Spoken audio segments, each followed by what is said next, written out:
VR Citizen. Holy shit. I honestly can't believe it. There are 1,000 thoughts that come to mind. The biggest one is, welcome to the Oasis. We held the line, something I laughed at for so long. To be honest, I don't really know what to say. Ready Player One came to theaters in 2018, and at the time I was already a gamer, had been for years. From Minecraft to Call of Duty, I had put my time into so many titles. RPO made me look for something more, made me reconsider what a game could actually be. So I started looking for the most ambitious projects out there. The everything game, if you will. The first project I found was Dual Universe. But even after my first encounter, I knew it wasn't the one.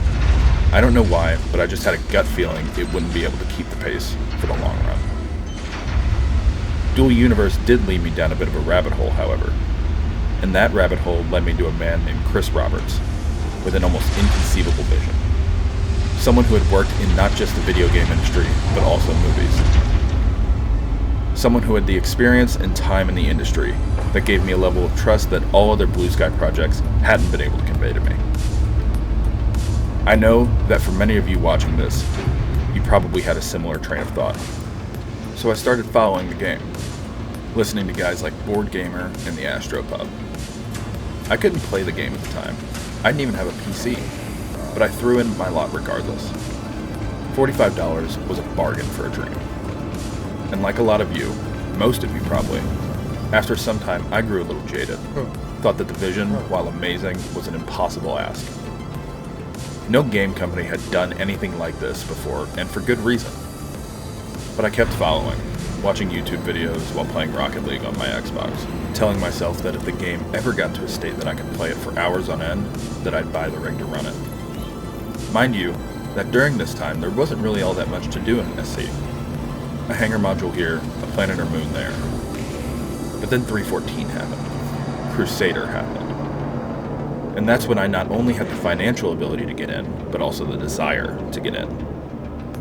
That was the turning point for me. That's when I truly believed that the team Chris had built could do what they had set out to do so many years ago. Obviously there have been major bumps in the road.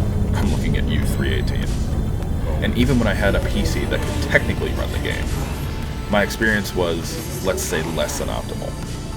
20 FPS on the best days, approaching elevators like they were the Black Plague, etc. But through all of that, I could still see the path. And at the time, I had found friends and people that wanted the same thing I did. If you haven't heard of her or watched her videos, I implore you to go check out Citizen CiG. She had originally been an Elite Dangerous player that had crossed over into SC, and her videos were what really inspired me to actually play the game. She is an incredible content creator with arguably the most unique video creation style I've ever seen. And she deserves all the praise in the world for that, because I know that I am not the only one she brought into SC, not by a long shot. Anyway, back to my original point. At their core, video games offer two things: escapism and the ability to craft your own story. Ready Player One was a perfect example of this, and that's what drew me to that IP so hard. Now, escapism isn't a replacement for reality, and I don't ever want anybody to lose sight of that. But I grew up watching Marvel, Star Wars, and playing games like Halo. And even now, as a full-grown adult, I still feel the same desire to make myself into something more than my everyday life. I think everyone in one way or another wants to feel that way. Star Citizen promises that kind of experience. I know. It's an alpha. The company producing it has shown incredible mismanagement at times, etc., etc. But what they have also shown is an unbreakable vision of who and what they are. CiG is a company that is shooting for the stars, literally and figuratively. There is no one else. Who would you put in front of them? Rockstar? Activision?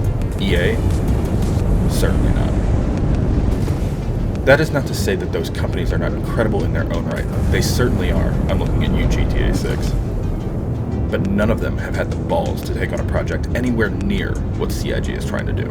Native VR support launched in Alpha 4.5, out of nowhere. No progress tracker, only some in-game files as hints earlier in the year. The dev that produced it, Sylvan did all of this work in his own time, on his own dime. Why? Because he believes in the project and the vision that Chris has. You don't get that kind of dedication from COD 8 devs, because it isn't allowed or encouraged.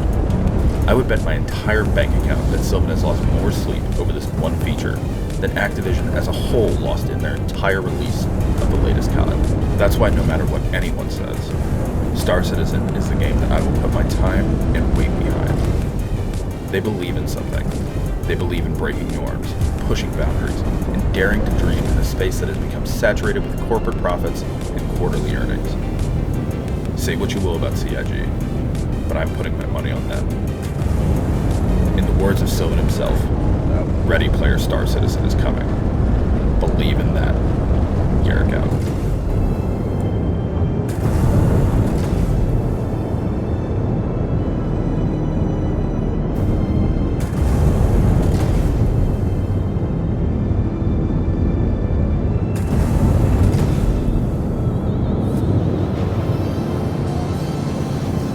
Landing gear down.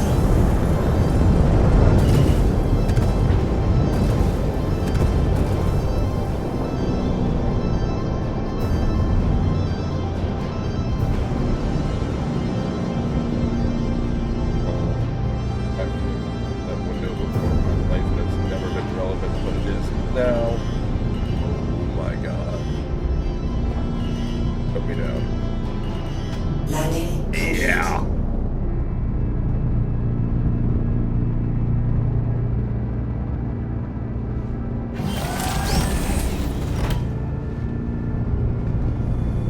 Oh, they designed this game with our mind.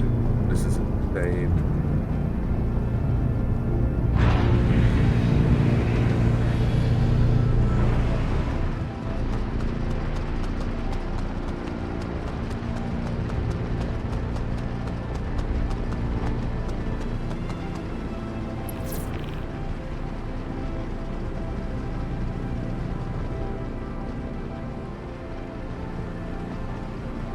Oh my god.